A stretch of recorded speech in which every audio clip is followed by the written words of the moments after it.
우리 좌우로 인사하십시다. 말씀이 길입니다. 또 한번 인사합시다. 말씀의 방법이 있습니다. 아멘이십니까? 말씀의 길이 있고 말씀의 방법이 있습니다.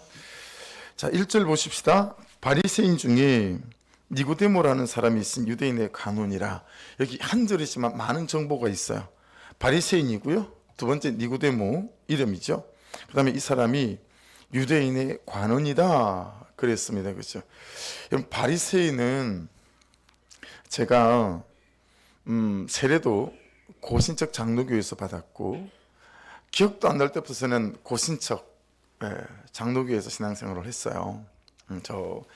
경남 마산 진주 이쪽이니까 그쪽은 거의 다 장로교회가 고신 장로교회가 많아요. 근데 이 고신척이 어떤 거냐면 일제 시대 때 신사참배를 시키지 않았겠어요? 주기철 목사님처럼 끝까지 신사참배를 반대하고 그냥 감옥에 들어가고 죽고, 그는 순교파, 신사참배를 반대한 파들이 나오신 다음에, 해방이 되고 난 다음에 이분들이 따로 교단을 만든 게 고신척 장로교회예요. 그래서 이분들은 대단한 프라이드가 있어요. 대단한 자부심이 있어요. 우리는 죽을지언정 신사참배하지 않았다라고 하는 거죠. 그래서 바리새인은 비슷해요. 이게 뜻이 뭐냐면 율법대로 살지 않는 사람들로부터 분리된 사람, 이런 뜻이에요. 그러니까 그만큼 시대가 어떻든, 로마의 핍박이 어떻든 말씀대로 살려고 하는 몸부림들, 율법을 지켰던 그 사람들이 이 바리새인들이었어요. 그렇기 때문에 유대인들로부터 굉장히 존경을 받았습니다. 그들의 삶에 굉장히 절제가 있었고 금욕이 있었고 금식이 있었고 그랬기 때문에요. 그런데 이게 조금씩 세월이 지나가더니 종교적으로 바뀌어 나가기 시작하는 거죠. 그러더니 나의 금식과 나의 절제가, 내가 율법을 지키는 게 어떻게 되냐면 다른 사람을 판단하는 도구가 되는 거예요. 다른 사람을 정죄하는 도구가 되는 거죠. 그래서 그는 나보다 옳도다, 유다처럼 이렇게 고백을 해야 되는데 나는 너보다 옳다라는 고백들을 가지기 시작한 거예요. 그래서 여러분, 예수님께서 오셔서 바리새인들에게 이 독사의 새끼들아 이렇게 아주 그냥 욕을 하시잖아요. 저주하시고. 그랬던 이유가 그런 거예요. 율법을 지켜가면 갈수록, 말씀을 지켜가면 갈수록 그는 나보다 옳도다의 신앙의 고백이 되어져야 될 터인데 이게 반대로 되어졌던 거죠. 그래서 사람들로부터 칭찬과 존경을 추구하는 삶으로 바뀌어지게 되었습니다. 반대로 다른 사람을 정죄하고 판단하는 것이죠. 그럼에도 불구하고 지금 여기 이 당대까지만 하더라도 여러분, 바리새인은 유대 사회로부터 굉장히 영향력이 있었고 존경을 받는 사람들이었다. 니고데모가 그런 사람이었다라는 거. 바리새인 이 속에 속해 있는 사람이다. 이름이 니고데모인데 이건 여러분 백성의 승리자, 어떤 번역서는 백성들의 정복자라고 되어져 있기 때문에 상당히 유대 사회에서 성공한 사람이에요. 왜냐하면 어떤 역사학자들은 이스라엘을 다스리는 사내들인 공의 의원이 70명이다 라고 말씀하기도 하고, 또 어떤 역사학자들은 71명이다 얘기하는데, 어쨌든 여러분 이 니고데모는 있잖아요. 이 사내들인 공의 의원 중에 한 명이에요. 이게 우리나라 국회의원하고는 달라요. 이 사람은 국회의원보다 훨씬 더 권세가 있는 그 사람들이 이 사내들인 공의 의원이다 라고 하는 것이죠. 여러분, 이 니고데모의 풀네임이 전해져 내려오거든요. 성경에 없지만 니고데모 벤 구리온이라고 해서 역사적으로 사실적인 인물이다 라고 성경학자들은 프로 설명을 해요. 그러니까 사내들인 공의 의원은 전부 이름이 남아있어요. 그 이름 남아있는 것 중에 여러분 니고데모 벤 구리온 사람이 있더라라고 하는 거죠. 그 사람이 니고데모, 보통 권세를 가진 사람이 아니죠. 여러분, 거기다가 여러분 이 사내들인 공의 의원은 선거로 뽑는 게 아니에요. 이스라엘 백성들 중에 한 명이라도, 국민 중에 한 명이라도 저 반대요, 그 사람, 그럼 사내들인 공의 의원이 못 돼요. 그래서 여러분, 유대 전통에 굉장히 능통해야 되고요, 랍비 문화에도 정통해야 되고요, 육체적으로나 도덕적으로 험결이 없는 사람이어야 했습니다. 중년 이상이어야 했고요, 반드시 꼭 결혼을 해야 됐고, 그리고 하나님의 축복의 정거라고 그 당시에 믿었던 자녀가 꼭 있어야 돼요. 내가 결혼했는데 자녀가 없으면 산대된 공헌이 될 수가 없어요. 그게 바울 사도가 예외 조항 아니었습니까?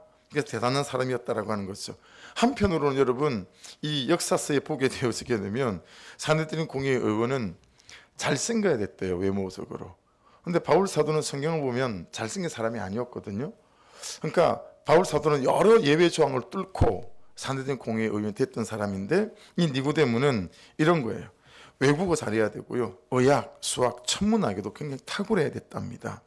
거기다가 겸손한 사람이어야 됐고, 성품적으로, 그리고 태도적으로 되게 신중한 사람이어야 됐고, 정말 죄를 두려워하고 이스라엘 모든 사람들이 존경과 신뢰하는 사람. 그래서 여러분 중에 한 분이라도 나 니고데모 산헤드린 의원 되는 거 반대요 그러면 산헤드린 의원이 될 수 없을 만한 그런 백성들의 지지를 한 몸에 받는 사람이어야 겨우 산헤드린 공회 의원이 될 수 있었다라는 거예요. 그런 사람이 니고데모라는 거예요. 그래서 유대인의 관원이라고 하는 이게 아르콘이라는 단어인데, 이게 산헤드린 의원에 갖다 붙이는 이름이에요. 거기다가 작게 보면 파주시장 정도 됐던 사람이고요, 좀 더 크게 보면 경기도 도지사 정도는 됐던 그런 사회적 출신과 권세를 갖고 있는 사람이 니고데모라는 사람이에요. 요한복음 이제 우리가 묵상해 가겠지만 19장 39절 쭉 가보게 되면 예수님께서 죽으시고 우리나라 말로 염을 해야 되잖아요. 그때 여러분 모략하고 침량을 100건이나 낼 정도로 엄청난 부자였어요. 여러분, 니고데모라는 사람은 빠지는 게 없어요. 누릴 거 다 누리고 가질 거 다 가졌고 안 해본 게 없고 맘만 먹으면 못 해보는 게 없는 사람, 이 사람이 니고데모다라고 하는 거예요. 자, 여러분, 성경은 선택적 기록이거든요. 예, 모든 걸 다 성경에 기록해 놓은 게 아니잖아요, 그렇죠? 하나님께서 하나님의 구속사라고 하는 복음 안에서 선택적으로 기록한 건데, 이 니고데모라는 사람을 많은 장을 이렇게 글자를 할애해서 이렇게 넣어놓은 이유가 있다라고 하는 거예요. 이 모든 것을 다 가진 이 니고데모가 한밤중에 예수님을 찾아오는 거예요. 여러분, 이스라엘에 가보시면 제가 한 달 반인가요? 그 정도 거기 있었잖아요. 있으면 오후 4시 되면 거의 문을 닫습니다. 오후 4시 되면 상중에 다 문을 닫아요. 그리고 거기는 해가 지면 사람들이 안 다닙니다. 길에 다니는 사람이 없어요. 유대인들의 시간 개념은 말입니다, 밤이 되면 그냥 움직이질 않아요. 근데 이 밤중에 니고데모가 예수를 찾아왔다는 건 상당히 굉장히 이례적인 거다라고 하는 거죠. 모든 것을 다 가진 사람이고 파주시장쯤 되고 산헤드린 공회 의원이니까 사람들의 눈을 피해서 예수님을 찾아왔다라는 해석도 성경학자들은 해요.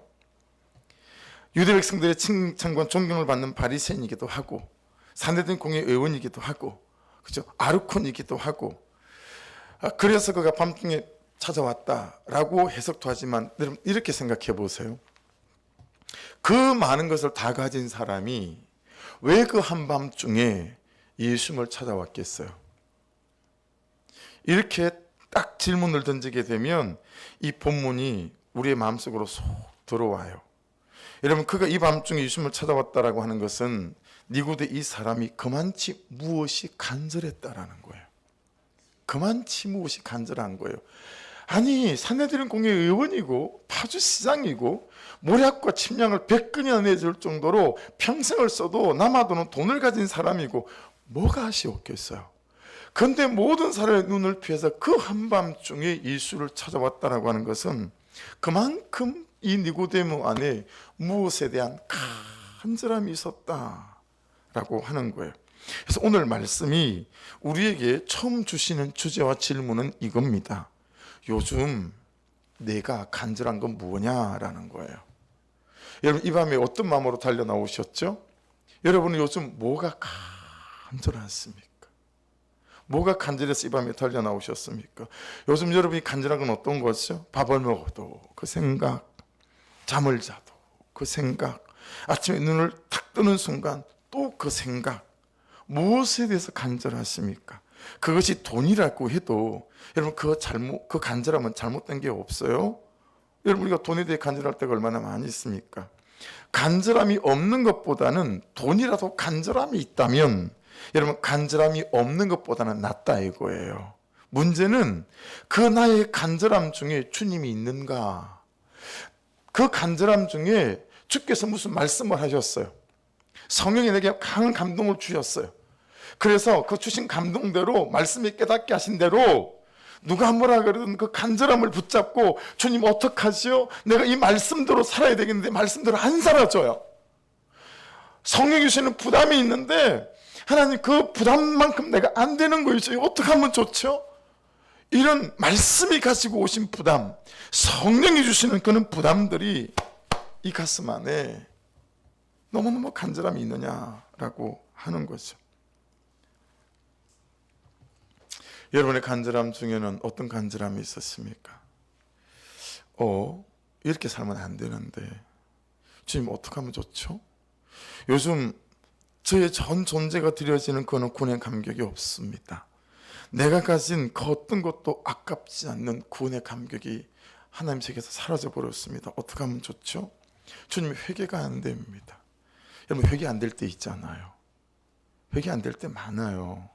기도를 해야 되는 것도 알고 기도를 하고 싶은데 기도가 안 되잖아요. 그렇죠? 달리 방법이 없어요. 하나님, 제게 기도의 영을 부어주십시오. 하나님, 제가 통해와 자복의 영을 부어주십시오.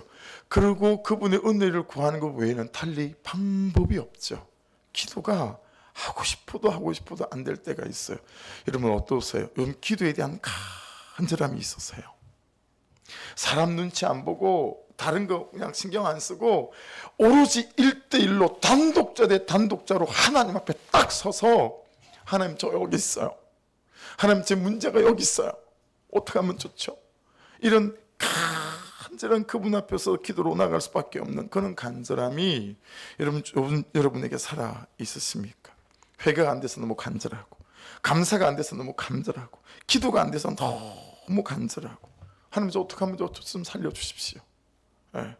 이런 간절함 때문에 무엇을 포기하고 주님께로 달려 나와 보신 적이 최근에 있는가라고 하는 거죠. 오늘 니고데모를 통해서 처음 우리에게 말씀하시는 성경의 말씀의 음성은 이것입니다. 하나님, 영혼에 대한 간절함이 1도 없습니다. 하나님에 대한 간절함도 1도 없습니다. 하나님, 제가 이리 살아도 되는 걸까요?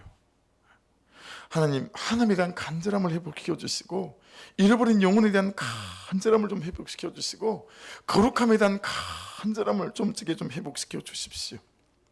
바리새인이라고 하는 체면, 사내들인 공의 의원이라고 하는 자부심과 자존심, 여러분 다 제끼고 밤중에라도 예수님을 찾는 니고데모의 그 간절함처럼 우리에게 그러한 간절함이 있는가라고 하는 거죠. 다른 것은 그렇게 간절하면서도 은혜에 대하여, 성령님에 대하여, 순종할 마음에 대하여 간절하지가 않는 거예요. 혹 여러분 이러지는 않으세요? 주님, 저 책임 없어요. 왜요? 우리가 왜 그렇게 말하죠? 주님이 그런 은혜를, 그런 감동을 부어주신 적이 없으니까요. 그러면서 여러분 그런 것들을 당연시 한다라고 하는 거예요. 우리가 그런 은혜를 안 부어주신 하나님 책임이지, 그 은혜가 간절하지 않았던 내 책임은 없다라고 하는 거죠. 여러분 자막을 보시고 한번 따라 읽어보십시오. 나의 내일을 만드는 것은 오늘 나의 간절함입니다. 시작. 할렐루야. 여러분, 나의 내일을 만드는 건 오늘 나의 간절함인 거예요. 네. 은혜에 대한 간절함이 너무너무 여러분 애달고 또 가난하고 그러면, 그죠? 내 심령이 그게 따라 달라질 수 있겠죠. 그죠? 이 그림 한번 보시겠어요? 저게 어떤 건지 아시죠? 제가 어릴 때 우리 동네에 자기 집에 우물을 갖고 있는 친구 집이 2집이 있었고요. 왜 그랬는지 모르겠어요. 지금 이 할머니 집은 권상이라고 불렀는데, 그 권상이라는 할머니 집에 유일하게 저 마중물 펌프가 있었어요. 저기 지금 바가지에 있는 물이 있잖아요. 저게 마중물입니다. 어른들은 다 아시죠. 그리고 저기에다가 저 마중물을 한 바가지를 딱 부어요. 그리고 이제 펌프질을 하면 이제 땅속에 있는 물이 울컥 울컥 울컥 나오잖아요. 그죠? 어릴 땐 저게 신기하기도 하고 재밌기도 하고 팔이 좀 아프지만 저게 딱 한 집만 저게 있었어요. 여러분, 간절함은 뭐냐면 저 바가지에 담긴 마중물이에요. 여러분이 갖고 있는 간절함은 마중물이에요. 하나님에 대하여 간절하면 그 간절함으로 하나님께 가져갈 때 하나님께서 오셔서 우리를 풍성케 하시는 역사들이 있게 될 줄로 믿습니다. 그런데 여러분, 예수를 믿는 우리에게 이 하나님에 대한 간절함이라는 마중물이 없다라는 거예요. 여러분 인생 전체를 통한 간절함이라는 마중물은 어떤 걸까? 여러분 스스로 한번 질문해 보십시오. 부자가 되고 싶은 간절함입니까? 아니면 하나님에 대한 간절함이십니까? 제가 목사잖아요. 말씀을 전하는 사람으로 제 평생의 간절함은 찰스 스펄전 목사님 책을 읽다가 제가 이 간절함을 제 간절함으로 딱 붙잡게 됐어요. 한번 보실래요? 뭔지? 영과 홍과 골수를 찔러 쪼개는 말씀의 불화살을 만드는 장인.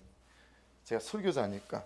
그래서 여러분, 저 여기 아이패드 그거 할 때, 저걸 살 때 미리 이렇게 회사에다 연락을 하잖아요. 연락이 와서 목사님 문구를 새겨준다는데 무슨 문구 하실래요? 그래서 제가 저걸 얘기했어요. 항상 사모함을 갖고 있으니까. 그래서 아이패드에는 제품이 만들어질 때 레이저로 저걸 딱 새긴 게 있어요. 그렇게 저게 방금 보여드린 그 글귀가 다 새겨져 있거든요. 목사로서 말씀을 전하는 사람으로서 제 평생의 간절함은 저거예요. 영과 홍과 골수를 찔러 쪼개는 말씀의 불화살을 만드는 장인이 되게 도와주십시오. 그게 제 간절함이에요. 좀 이렇게 뭐랄까, 좀 사람이 내가 뭘 만들어내는 것 같아서 조금 망설이기는 했는데 찰스 스펄전 목사님의 의도와 중심이 뭔지를 너무 잘 책을 보면서 알 수가 있어서 그냥 저의 간절함으로 저걸 붙잡게 됐어요. 이런 목사로서 말씀을 전하는 사람으로서 그게 제 평생의 간절함이에요. 저를 혹시 기도하실 때가 있으시면 하나님, 우리 목사님이 정말 영과 홍과 골수를 찔러 쪼개는 말씀의 불화살을 만드는 장인이 되게 도와주십시오. 저 기도만큼은 놓지 마시고 해주시길 부탁을 드립니다. 여러분에 대한 간절함은 뭐죠? 여러분 평생의 간절함은 무엇이에요? 저처럼 평생에 붙잡는 저는 간절함이 있으세요? 예수 믿은 지 수십 년 됐잖아요. 요즘 간절함은 뭐예요? 요즘은 여러분 뭐가 간절하세요? 이 간절함이 마중물이라니까요. 이 간절함에 따라 내일 내 삶이 달라질 수 있는 거라니까요. 여러분은 어떤 간절함을 갖고 있으세요? 여러분, 이 펌프가 박혀 있는 밑에는 지하수가 흘러요. 그렇죠? 평생을 펌프질을 해도 마르지 않는 지하수가 흐르는 거예요. 은혜가 그러고 여러분 축복이 그러하고 하나님의 능력이 권세가 그러한 줄로 믿습니다. 이 펌프에서 물이 나오지 않는 경우는 한 세네 가지 될 것 같아요. 첫째, 간절함이라는 마중물이 없거나, 두 번째, 펌프가 고장이 날 때도 있거든요. 펌프가 고장이 났거나, 세 번째는 뭐겠어요? 마중물도 있고 펌프도 고장이 나지도 않았는데 마중물을 붓지도 않고 펌프질을 하지도 않는 거죠. 그러면 이 지하수에 흐르는 이 물을 펌핑해서 내 것으로 쓸 수 없는 거죠. 여러분, 마중물이 간절함이라면 펌프는 뭘까요? 이 펌프는요, 내 삶의 방식과 내 삶의 구조예요. 잘 유념하십시오.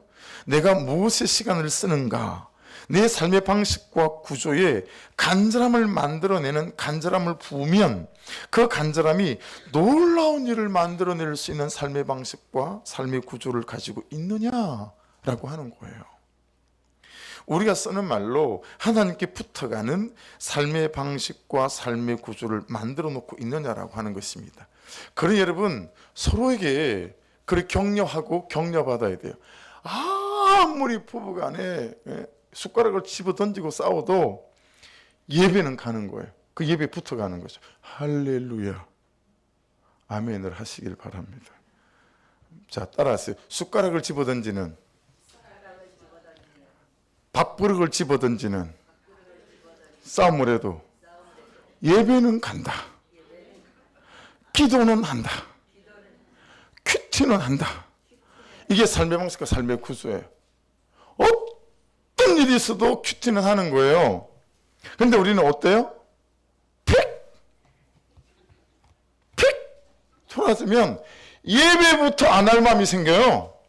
그렇죠? 이놈의 큐티 뭐 해보나 마나. 그죠? 남편도 큐티하고 나도 큐티하는데 싸우고 나면 더 환장할 노릇 아니겠어요? 우리는 오히려 어떻게 하냐면, 이야, 저 진짜 이중인격자다. 저렇게 싸우고 저 예배하는 거를 봐라. 그래 본 적 없으세요? 야, 저게 참 보통 얘기는 아니다. 저렇게 싸우고 큐티한다 그래도 우리 그런 식으로 반응하잖아요. 놀렐루야. 근데 이게 맞는데 우리 이게 용납이 안 되는 거예요. 여러분, 펌프는 뭐냐면 그런 삶의 방식과 구조를 딱 가지고 말씀에 붙어가고 예배에 붙어가는 거예요. 뭐 무슨 일이 있어도 기도에 붙어가는 거예요. 여러분, 기도는 뭔 싸움이다? 엉덩이 싸움이에요. 그냥 앉아가지고 엉덩이로 한 30분 비비고 있으면 여러분 기도가 됩니다. 할렐루야. 근데 한 10분 앉아있다가 기도가 영빨이 안 땡기는 거예요. 영 기도줄이 안 잡히면 에라, 오늘은 안 되는 날인가 보다. 그러고 일어나서 이제 가는 거죠. 천만에 만만에 보리떡 콩떡 같은 얘기예요. 따라하십시오. 기도는 엉덩이 싸움이다. 30분은 비벼야 한다. 30분 엉덩이로 비비고 여러분 막 이러고 있으면 기도가 된다니까요.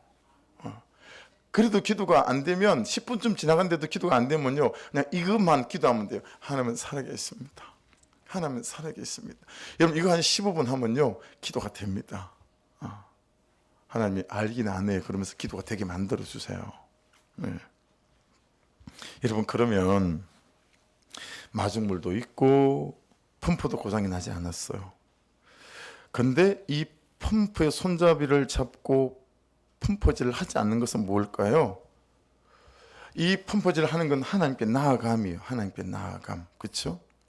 보세요. 저의 평생의 간절함으로 예를 좀 들어볼게요. 영과 홍과 골수를 찔러 쪼개는 말씀의 불화살을 만드는 장인, 이것은 저의 간절함이라는 마중물입니다. 그렇죠?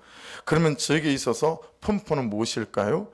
영과 골수를 찔러 쪼개는 말씀의 불화살을 만드는 장인으로서의 삶이에요. 이게 펌퍼질하는 거예요. 그렇죠? 제 삶이 저의 펌퍼질이다라고 하는 거예요. 근데 너무 자주 제 삶이라는 이 펌핑하는 이게 고장이 나는 거예요. 간절함이란 마중물은 있는데 그 마중물이 뭔 일을 만들어낼 목사의 삶이 잘 안 되는 거죠. 일정표대로 살지 않고 기도하는 대로 살지 않는 삶.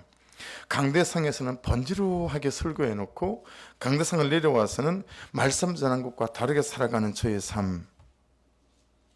그런 삶은 아무리 마중물을 부어도 그 땅 속에 흐르는 그 지하수를 펌핑해낼 수 없다라고 하는 거죠. 백날 첫날 되고 싶다, 하고 싶다, 해야 돼, 주님 도와주세요, 부어주세요. 간절함이란 마중물은 넘치는 거죠. 근데 이 마중물을 담아내는 내 삶이 없는 거예요. 그래서 여러분, 성품을 위해서 울어야 되고요, 그래서 태도를 위해서 울어야 돼요. 그래서 내 성격과 기질을 위해서 울어야 되고요. 왜냐하면 그 삶이라고 하는 것이 나의 간절한 마중물을 담아내는 그릇이거든요. 그게 말씀대로 말씀을 따라 순종하는 내 삶이 되어지는 거거든요. 네. 누구나 다 이미 알고 있는, 누구나 이미 다 하고 있는, 하지만 나는 잘 안 하고 잘 못하고 하는 것을 제가 어젯밤에 산기도 하다가 문득 깨달았던 거 아니겠어요? 주님, 저를 거룩하게 하소서. 주님, 저를 거룩하게 하소서. 네. 여러분, 목사는 있잖아요, 말씀을 잘 전하고 어쩌고 뭐 이런 거 소용없다고 생각해요. 목사에 있어서 제일 큰 사역은 제가 저를 거룩하게 저를 지키는 것보다 더 큰 사역은 없다라고 생각하거든요. 그 기도 기도할 때마다 기도하는 거예요. 그러다가 여러분 문득 뭐가 깨달아졌냐면, 주님, 제가 거룩을 선택하게 도와주옵소서. 할렐루야. 이게 완전 달라요. 주님 거룩하게 하소서. 그러면서 여러분 모든 책임을 주님께 돌려요. 근데 주님, 제가 거룩을 선택하게 하소서. 할렐루야. 여러분, 거룩은 선택하는 거예요. 순종은 선택하는 거예요. 예, 선택하는 것이 하나님, 제가 남편에게 잘하게 도와주세요. 그래서 왜 잘 안 해요? 하나님이 잘하게 하시지 않더라고요. 이런 식의 삶이 우리에게 너무 많다라는 거예요. 여러분, 거룩은 선택하는 것이고 순종은 선택하는 것인 줄로 믿습니다. 우리가 내 삶을 무한한 지하수를 품어 올리는 펌프인 내 삶을 선택하지 않습니다. 흐르는 대로 흘러가는 대로 그냥 흘러가 버리는 거죠. 거룩 선택할 힘이 없으니, 성실함을 선택할 힘이 없으니 애틋하고 부드럽고 따뜻하고 자상함을 선택할 힘이 없으니 하나님을 선택하고 그분의 은혜를 선택하는 삶의 구조와 삶의 방식이 있어야 하는데 여전히 다른 것에 시간을 너무 많이 써요. 여러분, 시간을 쓰는 것을 바꾸지 않으면 삶을 쓰는 것이 바꿔지지 않거든요. 예, 다시 말씀드립니다. 내 삶이 펌프예요. 내 펌프가 내 간절함이라는 마중물을 부을 때마다 지하수를 펑펑 퍼올리는 살아있는 펌프가 되기 위해서는 저와 여러분이 각자의 삶에서 하나님 은혜로 말미암아 내 삶을 선택해가는 여러분과 저의 선택과 결단이 있어야 될 줄로 믿습니다. 자꾸 무슨 일만 생기면 사람한테 위로받으려고 하고 사람을 쫓아가는, 여러분, 이런 사람을 선택하는 선택, 이거 끊어내야 돼요. 예. 버릴 것을 버리는 선택이 있기를 주의 이름으로 축복합니다. 해서 삶의 시간과 공간을 만들어서 하나님께 나아가는 말씀에 묻고 말씀 앞에 서는 선택을 해야 된다. 가만 오늘 말씀이 뭐라고 하셨지? 할 마음이, 그 삶이, 그 감동이 생길 때까지 기다리지 마시고 가만을 선택하는 은혜가 있기를 주의 이름으로 축복합니다. 은혜는 마중물이에요. 감동도 마중물이에요. 그 은혜를 따라하는 나의 선택이 지하수를 퍼올리는 펌프가 될 줄로 믿습니다. 여러분, 우리의 치명적인 약점은 있잖아요. 은혜를 받는 자리에 나오지 않는 게 아니에요. 오늘 다 은혜를 받는 자리에 나오셨잖아요. 우리의 치명적인 약점은 은혜를 받는 자리에 나오지 않는 것이 아니고 그 은혜를 가지고 선택을 하지 않는 게 우리의 치명적 약점이에요. 우리가 이상하게 신앙생활을 배웠다라고 생각하지 않으세요? 우리는 자꾸 신앙의 결론을 은혜 받는 것으로 착각하고 오해해요. 은혜 받았습니다. 그래서 어쩌라고요? 은혜 받고 어쩌자는 거예요? 여러분, 은혜를 받고 난 다음에 뭘 해야 되죠? 각자의 삶의 현장으로 돌아가서 성실하게 직장생활을 감당해야죠.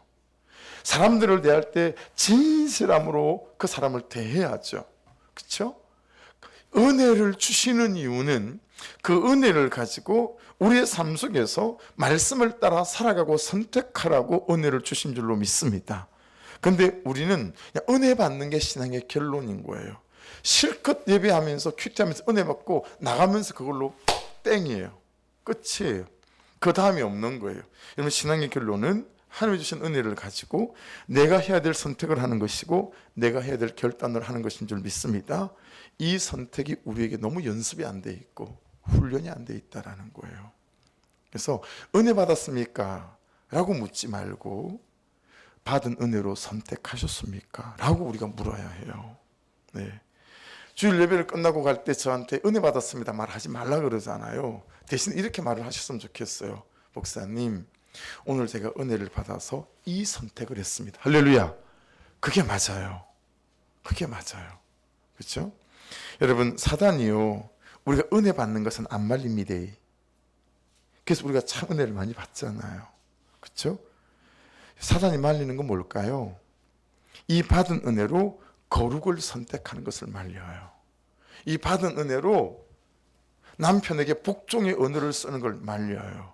이 받은 은혜로 아내를 부드럽고 따뜻하게 존경하고, 이걸 말린다니까요. 남편들을. 은혜 받는 걸 말리는 게 아니에요. 보세요.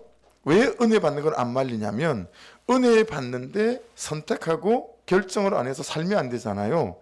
그럼 내가 시험에 들어요. 그쵸? 은혜를 받았는데 삶이 안 바뀌니까 미칠 노릇인 거예요. 분명히 은혜 받았는데, 분명히 울었는데, 분명히 자복했는데 왜 삶은 그대로일까? 이거 한 1년, 2년, 3년, 4년 신앙생활 하고 나면요, 매너리즘에 빠져요. 그리고 무슨 생각을 하는 거죠? 은혜도 나를 못 바꾸는구나. 복음도 나를 못 바꾸는구나. 여러분, 이런 결론을 우리 손에 쥐게 만드는 거예요. 이 완전 속임수고 완전 함정 아니겠어요? 이 함정과 속임수에 절대로 여러분 속지 않기를 주의 이름으로 축복합니다. 그러니 요만한 은혜를 받으면 요만한 선택을 해야 돼요. 이만한 은혜를 받으면 이만한 선택을 해야 돼요. 이따만한 은혜를 받으면 이따만한 선택을 해야 돼요. 할렐루야. 그러면 날마다 받는 은혜가 날마다 나를 바꾸고 내 삶을 바꿔놔요. 여기에 우리의 구원의 감격들이 있는 거죠. 이 삶에 우리가 초대받지 못하는 거예요. 그래서 우리의 신앙의 결론이 은혜 받는 것으로 끝. 은혜 받는다고 역사가 일어나는 것이 아니고요, 그 받은 은혜로 선택할 때 하나님의 역사가 기적에 나타나게 될 줄로 믿습니다. 아멘.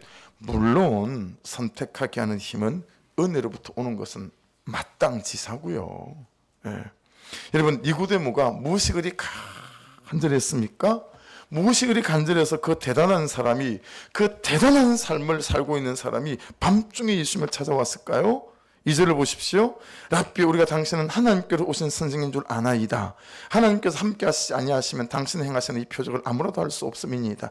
여러분, 언제 봤는지는 모르지만 성경이 소개하고 있지 않으니까 이 니고데모가 예수께서 하시는 기적과 표적을 본 것 같아요. 그렇죠? 그래서 여러분, 이 말씀을 원어적으로 좀 더 정확하게 여러분이 알아듣기 쉽게 풀어서 설명을 드리면, 여러 번역서를 참고해서 제 말로 만드는 걸 말씀드리면 이래요.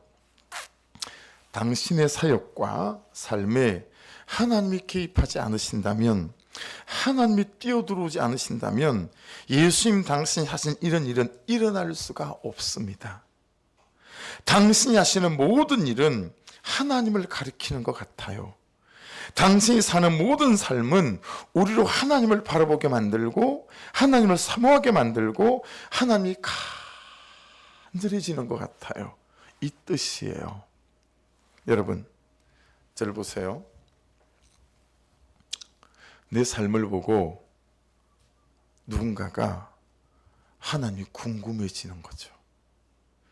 제 삶을 보고 여러분의 삶을 보는 순간 하나님이 궁금해지는 삶이 여러분에게 있는 거죠. 여러분의 자녀들이, 남편들이, 아내가, 여러분의 동료, 직장, 이웃이 여러분을 평소에 항상 안 보는 것 같지만 다 봅니다. 그리고 교회를 다닌다 그러고 집사 된다 그러고 건사 된다 그러면 훨씬 더 여러분 아무것도 안 보는 줄 알았는데 다 보고 있잖아요. 근데 여러분의 제 삶을 보면서 항상 궁금한 거예요. 어떻게 저렇게 살 수 있을까? 어떻게 저렇게 양보할 수 있을까? 어떻게 저렇게 용서하는 삶을 살 수 있지? 너무 궁금한 거예요. 여러분, 저의 삶도 여러분의 삶도 다른 사람에게 궁금해지는 은혜가 있기를 주의 이름으로 축복합니다. 내 선택을 하는 걸 보고 복음이 궁금해지는 내 삶. 남편이 그죠? 하는 선택, 아내가 하는 결정, 부모님이 살아가는 삶을 보고 예수가 궁금해지는 거죠. 여러분, 니고데모가요, 예수님의 사역과 삶을 보고 하나님이 궁금해졌고 영생이 궁금해졌고 구원이 궁금해진 거예요. 그게 무슨 얘기예요? 다 가졌는데, 다 이루었는데 자기에게 하나님 그분으로 말미암아 오는 평강도 없고 그분으로부터 오는 감격도 없는 거예요. 여러분, 착각하고 오해하시면 안 돼요. 돈이 잘 벌리고 아이들이 집도 장가도 잘 가고 좋은 대학 들어가고 그럼 여러분 세상 만사 걱정 없고 평강할 것 같죠? 니고데모를 보세요. 그것과 이것은 전혀 다른 세계예요. 할렐루야. 여기 쏘구시면 안 돼요. 그래서 제 주변에도 정말 세상적으로 볼 때 찌질하게 가난한데 그분의 삶이 너무너무 좋아 보이는 분 몇 분 계세요. 예. 그래서 압도돼요. 목사인 제가 그분의 삶에 압도돼요. 우리가 예수 때문에 복음 때문에 그래야 되지 않겠어요? 근데 우리는 자꾸 손에 쥔 걸 가지고 말하려고 그래요. 봐라. 내가 예수 안 믿더니 이랬다. 근데 여러분, 진짜 그 사람의 속을 열고 보면 진짜 그 사람에게 그렇게 말할 수 있을 만한 평강이 있느냐? 아닌 사람이 대부분이라는 거 여러분이 아시죠? 예. 여러분, 여기서 지금 니고데모가 말하는 표적이라는 단어를 놓칠 수가 없는데요.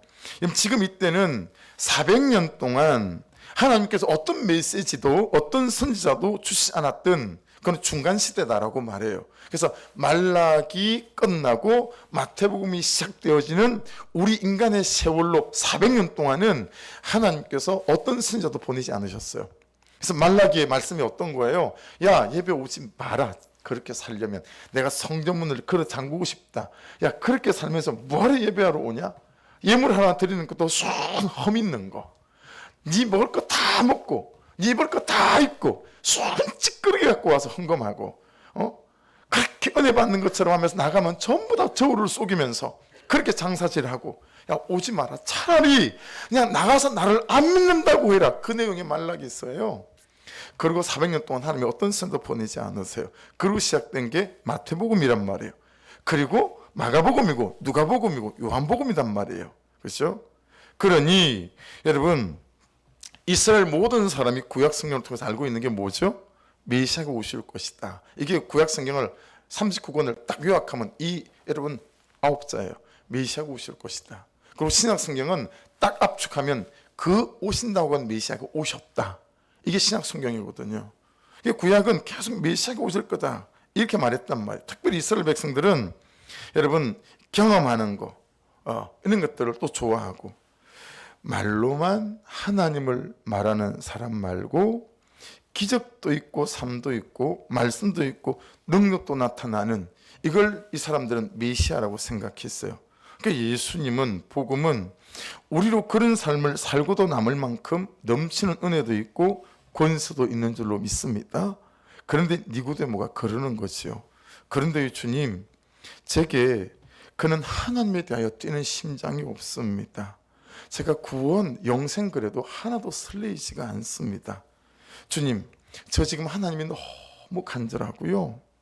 당신의 그런 삶이 너무 간절하고요. 제 삶이 어디가 고장이 난 걸까요? 제 믿음이 어디에 문제가 있는 걸까요? 이 간절함을 가지고 이 밤중에 예수님을 찾아온 거다라는 거예요. 여러분, 니고데모의 이 고백이 사실 우리의 고백일 수 있지 않겠어요? 이 니고데모의 간절함에 대한 이 질문에 대해서 예수님의 대답이 3절이에요. 이쯤까지만 보십시다. 또 산에 기도하러 가야 돼가지고 3절 같이 한번 읽어보겠습니다. 시작. 예수께서 대답하여 가라사대 진실로 진실로 내게 이르노니 사람이 거듭나지 아니하면 하나님의 나라를 볼 수 없느니라.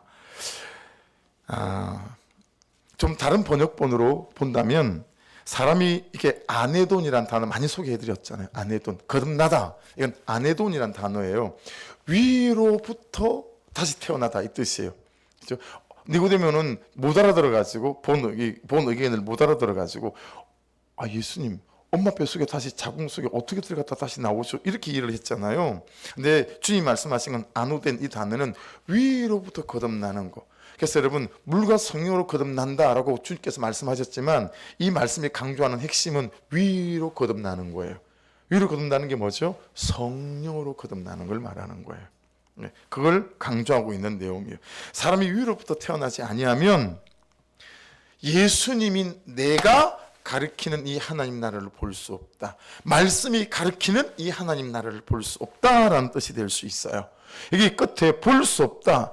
여러분, 눈으로 뭘 보다라고 말할 때 헬라어는 블레포라는 단어를 쓰거든요. 근데 경험하다, 내가 이걸 말할 때는 에이돈이라는 단어를 써요. 여기에 보다 이 말은 에이돈이라는 단어를 썼어요. 이게 경험한다라는 뜻이거든요. 이게 무슨 뜻입니까? 하나님을 아는 것 같은데, 하나님을 믿는 것 같은데 하나님 나라에 참여도 안 되고, 내가 하나님 나라를 누리지도 못하고, 내가 기쁨도 없고 죄에 대한 성리도 없고, 이 뜻이에요. 결국 이 말씀은 사람이 위로부터 성령으로 태어나지 않으면 이 하나님의 권세와 복음의 권세를 경험하는 일이 안 일어난다. 핵심은 뭐죠? 그래서 거듭남입니다. 아노된, 위로부터 다시 태어나는 것입니다. 매일 큐티를 깊이 하면서 일어나는 변화 중에 하나는, 아직 삶의 행동과 태도는 비록젠걸음이지만 말씀이 생각과 내 태도에 영향을 주기 시작하죠. 의도에도 영향을 주기 시작하고 내 감정에도 영향을 주기 시작합니다. 그렇죠? 스치는 생각이 달라지기 시작하고 현실 속의 상황 때문에 툭툭 터져 나오는 내 감정과 혈기 속에 뭔가 하나님 하시는 일들이 생기기 시작했다라고 하는 것이 우리 가운데 다 있습니다. 끝이 달라지기 전에 어디 가요? 속이 달라져가는 것을 경험한다라는 거예요. 그리고 속이 달라져가는 만큼 내 끝이 달라지는 것은 좀 시간이 걸린다라고 하는 거죠. 그렇지만 이런 것들을 경험해 가기 시작한다라고 하는 것 아니겠어요? 니고데모가 끝은 다른 유대인들과 별반 다른 것이 없다 할지라도 이 내면의 진리를 추구하는 그 중심과 갈망을 꿰뚫어 보시고 단도직입적으로 말씀을 하신 거예요. 너 거듭나야 한다. 오늘 우리가 하시는 말씀이에요. 너 성령으로 충만해져야 하고, 제일 처음 성령을 받는 걸 성령 세례라고 말하고요, 신학적으로. 두 번째, 세 번째 계속 성령이 임하는 걸 성령 충만이다 라고 성경은 우리에게 가르치고 있습니다. 여러분 거듭나셨습니까? 계속 거듭나고 계십니까? 날마다 성령을 사모하시고 성령의 충만함 가운데 나아가십니까? 위로부터 난다, 영적인 탄생을 의미하는 거거든요. 새롭게 난다, 다시 난다. 예수 그리스도 안에 새로운 생명이 되어진 걸 말합니다. 그렇죠? 이것을 신학적으로 여러분 중생 이렇게 불러요. 예. 중생은 성령이 우리 사람의 마음 안에 들어오셔서 내주하신다라는 거죠. 예. 내주. 그래서 여러분 보세요. 삼손이 낙이 특별을 가지고 블레셋을 막 3,000개씩 두드려 잡잖아요. 두드려 잡고 당나귀 특별을 탁 내려놓고는 어디로 달려가냐면 기샹한테 막 달려가는 거예요. 이 처음에 성경학자들이 성경을 볼 때 이해가 안 되는 거예요, 이게. 아니 방금 성령이 오셔가지고 낙이 특별을 잡고 막 3,000명을 막 두드려 잡더니 그 이기고 말자 그냥 낙이뼈 탁 내려놓더니 어우 힘들어. 그러면 땀을 닦으며 기생 치마폭 속 창녀 치마폭 속으로 들어가는 거예요. 그리고 여러분 한참 뒤에 이 성령의 역사가 정리가 됐어요. 이걸 어떻게 정리하냐면 성령의 임재와 성령의 내주하심으로. 이 공간 속에 시간 속에 우리 예배할 때 성령이 확 임재하는 걸 느낄 때가 있죠. 성령 임재라고요. 근데 이 공간 속에 시간 속에 임하신 성령의 임재가 내 내면 속으로 확 들어와서 내 죄가 보이게 하고 내 죄 때문에 막 통회하고 자복하며 내 안에 집을 짓고 성령이 사시는 것을 성령의 내주하십니다. 그럴 때 내 인격 만지고 내 음란함을 만지고 내 악함을 만지는 거죠. 그 여러분 날마다 성령의 세례와 성령의 임재와 성령의 충만함과 성령의 내주하심까지가 저와 여러분의 사모함이 될 수 있기를, 그럼 일어나는 일이 될 수 있기를 주의 이름으로 축복합니다. 그렇죠? 그때 우리 안에 이제 성령이 행하시는 놀라운 역사들이 나타나고 시작되어진다라고 하는 것입니다. 7절 8절도 보시면 내가 내게 거듭나야겠다는 말을 기억이지 말아라. 바람이 임으로 불매 내가 그 소리를 들어도 어디 있으면 어디로 가는지 알지 못하나니 성령으로 난 사람은 다 이러하니라. 이게 무슨 뜻이냐면 여러분 본질의 재창조가 일어난다라는 거예요. 자 보세요. 이게 간단한 얘기가 아니에요 지금. 예, 간단한 얘기가 아니에요. 내가 최근에도 누구한테 이 말을 들었는데요. 목사님 사람이 잘 안 변한다니까요. 그렇게 말한 분들 오늘 처음부터 회개하십시오. 지금 이 말씀은 뭐냐면 사람이 변한다는 거예요. 그것도 본질적으로 변한다는 거예요. 아멘 하십시다. 성품도 변하고 아멘, 성격도 변하고 아멘, 태도도 변하고 아멘, 마음 씀씀이도 변하고 아멘, 감정도 변하고 혈기도 변하고 기질도 변하고 아멘 있습니까? 지금 그 얘기예요. 야, 본질적인 재창조가 일어난다. 성의 역사하면 믿으시면 믿음대로 될 줄 믿습니다. 성의 역사는 그런 역사가 나타난다는 거예요. 내가 변할 수 있다는 거예요. 얼마나 소망이 됩니까? 저는 진짜 소망이 됩니다. 여러분 제가 변할 수 있다니까. 내가 변할 수 있다는 거예요. 그가 변할 수 있다는 것 아니겠어요? 그죠?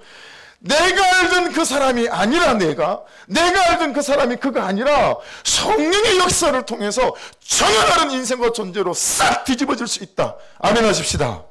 그게 오늘 말씀이에요. 여러분 그러니 안 변할 것처럼 생각하는 거 정말 회개하셔야 합니다. 위로부터 태어나는 이 성령의 역사, 이 거듭남은 여러분, 세상의 가치로부터 우리를 죽게 만들고 세속적 세계관으로부터 우리를 죽게 만들고 하나님의 구속사의 가치관으로 우리를 전혀 다른 존재로 새로 빚어주시는 줄로 믿습니다. 할렐루야. 그래서 이거 니고데모가 4절에 그런 일이 어떻게 가능합니까? 거기에 대해서 우리 주님이 성령으로 되는 일이다, 그렇게 말씀하신 거예요. 11절 보시겠어요?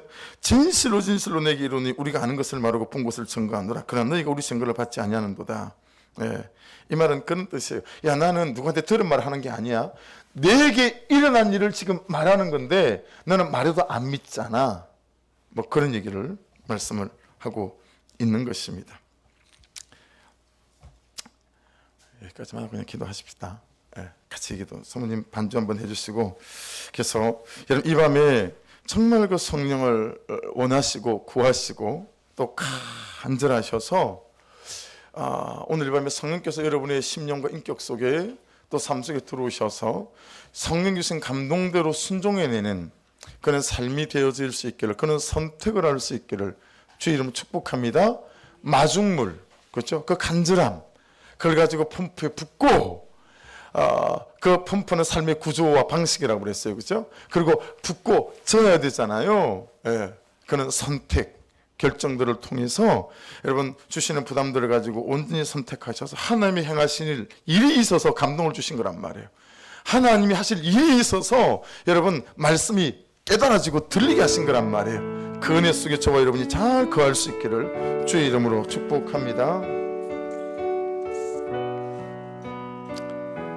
우리 갈 길을 밝히고 있으니 요 찬송 3절까지 드리고 주여 한번 부르고 말씀 붙잡고 기도하고, 두 번째 성령을 구하는 기도하고, 그 기도할 때 우리 기도하다가 우리 가시는 분들은, 산기도 가시는 분들은 조용하게 바람처럼 일어나셔서 뽀시락거리지 마시고 여기 계신 분들 기도 방해하지 않도록 그렇게 갔으면 좋겠어요. 우리 갈 길을 보고 있으니 정말 간절함과 믿음을 가지고 같이 찬송하십시다.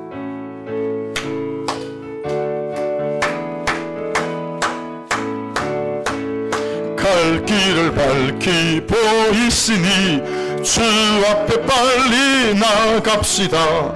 우리를 찾는 구주 예수 곧 오라시네. 아멘. 죄악 벗은 우리 영혼은 기뻐 뛰며 주를 보겠네.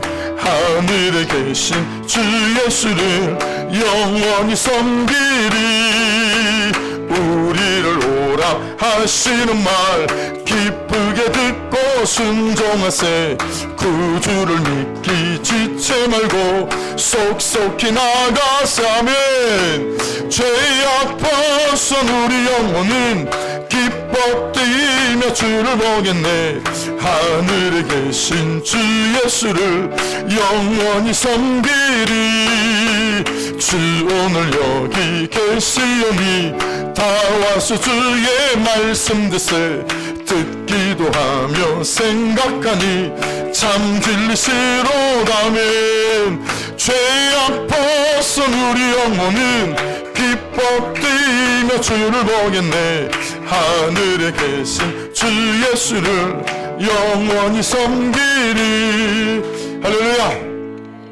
말씀 붙잡고 기도하고 난 다음에 성령 구하는 기도할 때 우리 자녀들은 강단에 무릎 꿇으세요. 목사님 안수기도 할게요. 우리 주여 한번 부르고 같이 기도하시면서, 하나님 오늘 말씀처럼 다 가진 니고데모가 그 하나님에 대한 간절함 때문에 달려나왔던 것처럼, 하나님 이 간절함이 마중물이라는데 오늘의 간절함이 나의 내일을 만든다고 하는데, 아버지 하나님에 대한 이 간절함, 성령에 대한 이 간절함, 거룩함에 대한 간절함, 사랑하기 원하는 이 간절함, 정말 용납하기 원하는 이 간절함, 아버지 그는 주님에 대한 간절함으로 충만해서 날마다 하나님을 구하고 은혜를 구하고 말씀을 구하고 성의 역사를 구하는 인생이 되게 하여 주시옵소서. 모든 세속적 간절함은 예수의 이름으로 아버지 제거되게 도와주시고 하나님에 대한 간절함들로 충만케 하여 주시옵소서. 우리 주여 한번 보러 같이 기도드리겠습니다. 주여, 주님